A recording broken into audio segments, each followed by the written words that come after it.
মাংস আজকে কে রান্না করেছে, তুমি নাকি মা? আমি রান্না করেছি। কেন? এটা কোনো রান্না হলো? কোনো স্বাদই নাই। কতবার বলেছি আমার মার কাছ থেকে রান্নাটা ভালোভাবে শিখো। শান্তি করে যদি একটু খেতেই না পারি তাহলে এত ইনকাম করে কি লাভ? আজকে ডিনারে তুমি যেভাবে সাদিয়াকে সবার সামনে কথা শোনালে এটা ঠিক হয়নি বাবা।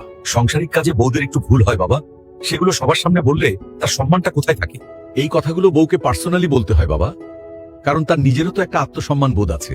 তুমি যখন সবার সামনে বউকে অপমান করো তখন অন্যরাও এটার সুযোগ নেয়। পরের মেয়ের দোষের শেষ নেই, এই কথাটা তোমাকে বুঝতে হবে। তোমার মায়ের ৩৪ বছরের সংসারের অভিজ্ঞতা আর আমার মেয়ের মাত্র ২ বছরের এই পার্থক্যটা তোমাকে বুঝতে হবে।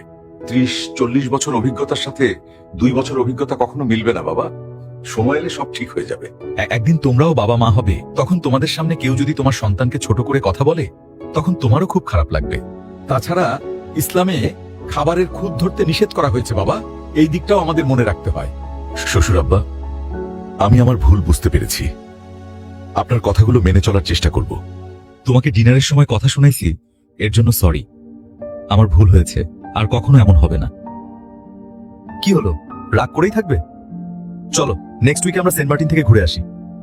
যেটা বললে পরে সরি বলতে হয়, সেগুলা বলো কেন? তোমার যদি কিছু বলার থাকে আমাকে পার্সোনালি বলবে, তোমার বাবা মায়ের সামনে বললে আমার খারাপ লাগে।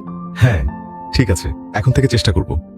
আসলে এসব ব্যাপার স্বামী স্ত্রীর মাঝেই থাকা ভালো। বন্ধুরা, কখনো আপনার বউকে বাড়ির সবার সামনে অপমান করবেন না। স্ত্রীকে সম্মান দিলে সংসার আপনা আপনি সুন্দর হয়ে যায়। এরকম আরো ভিডিও পেতে চাইলে চ্যানেলটা সাবস্ক্রাইব করুন।